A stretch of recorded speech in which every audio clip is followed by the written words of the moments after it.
చీపురుపల్లి నియోజకవర్గం Janasena party incharge Visinigiri Srinivas media సమావేశం నిర్వహించారు.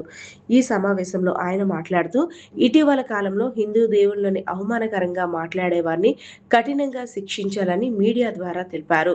ఇటువంటి వ్యక్తులకి వైఎస్ఆర్సీపీ నాయకులు వత్తాసు పలకడం ఆశ్చర్యకరంగా ఉందని అభిప్రాయపడ్డారు. ఇటువంటి నాయకులకి ప్రజలు రానున్న రోజుల్లో తగిన విధంగా బుద్ధి చెప్తారని ఈ సందర్భంగా ఆయన పేర్కొన్నారు. ఉగ్ర రూపంతో మాట్లాడిన ప్రతి ఒక్కరికి కఠినమైన శిక్షలు పడాలి. అలాంటి వ్యక్తులకి వైసీపీ నాయకులు సపోర్ట్ చేయడం రాష్ట్ర ప్రజలందరూ కూడా చాలా బాధపడుతున్నారు. ఎందుకంటే మన మతాలకి కులాలకి చిచ్చు పెట్టడానికి ఒక వ్యక్తిని ఎంచుకొని యూట్యూబ్లో నేను పోని కిట్టించి విధ్వంసాలు సృష్టించే విధంగా వైసీపీ నాయకులు వెనక నుండి నడిపిస్తున్న ఇలాంటి రాజకీయాలు చేయకూడదనే అధినేత పవన్ కళ్యాణ్ గారు కఠినమైన శిక్షలు ఉండాలని చెప్పడం జరిగింది.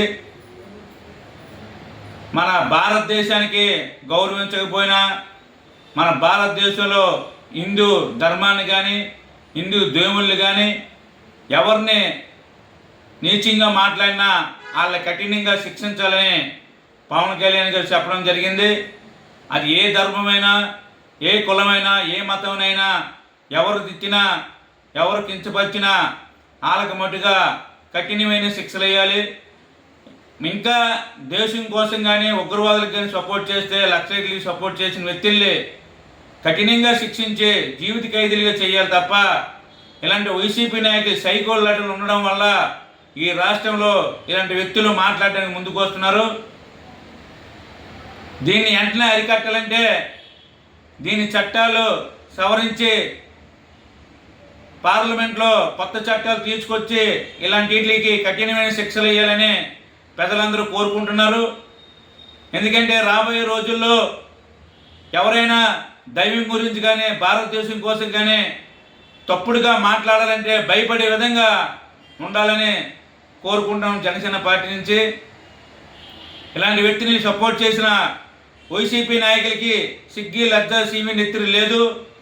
ఎందుకంటే ఇలాంటి రావణాసుని గెలిపిస్తానన్న ఎవరైతే కొడాల నాని కానీ అంబటి రాంబాబు కానీ మీ దొంగలకి సపోర్ట్ చేస్తామని డైరెక్ట్గా చెప్పడం చాలా బాధాకరంగా ఉంది.